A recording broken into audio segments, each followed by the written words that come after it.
I mean, that's just the way it works. And the globalists get this attitude of invincibility and fallibility. You know, the private Federal Reserve, you can't question them. They're God. They know best. They've got all the answers. You know, they're the experts. Nobody can stop them. You know, there's nothing you can do. Just get with the program. You better just join with them. You better just join with Sauron because there's nothing you can do. You better just give into it. It's all over. You better just go along. That aura is now gone. And people are going, this is a little pot-bellied goblin behind the curtain. You're not invincible. And people are pulling out their daggers in the info war and just shanking. People are going, wow, it's bleeding. Yeah. Oh, man, look at those gouts of blood coming out of the New World Order. Here, go ahead and give me a machete. I mean, it's you know, oh, look at that leg. And it's now groveling and spewing and threatening. But believe me, we can rout these people. Stay with me. All right, I got piles of news on the economy, on the police state, on war, on Copenhagen. We're not winning the war, but we're having some victories. And we're gaining ground. We're not losing ground. We're coming back from behind. I want to give the toll-free number out if you saw the Ventura program on global warming fraud last night.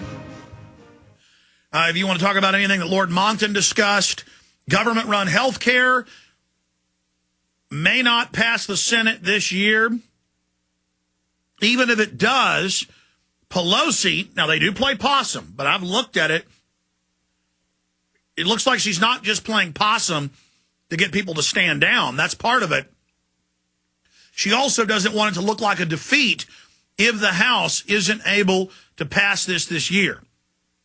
And every day that passes, I'd say 80% chance this bill won't pass this year.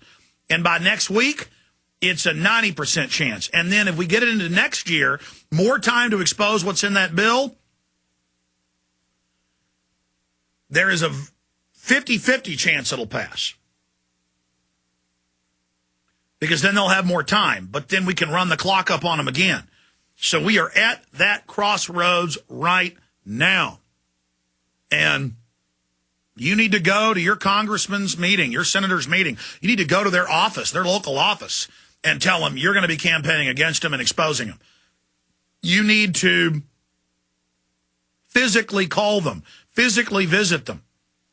And the fight is going to be in the House. The fight's in the Senate, but the real fight's in the House with those committees.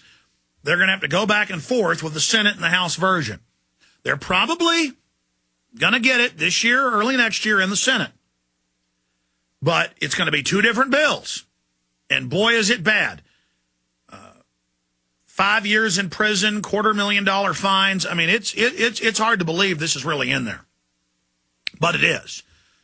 Cutting Medicare and Medicaid. It raises your taxes, but then cuts the benefits because it all goes to the bankers. We've got to get the message out to well-meaning moron collectivists who really think there's such a thing as a free lunch, that, hey, Dennis Kucinich, one of the only real socialists in Congress, you know, he's a real collectivist. He says this is a boondoggle for the big banks and insurance companies. Again, read his editorial. Why I voted against health care bill. And then he goes on to say, in another headline article, this is a bailout for insurance companies. They wrote it. Then they tell you that they're against it. That's the slick propaganda of these people.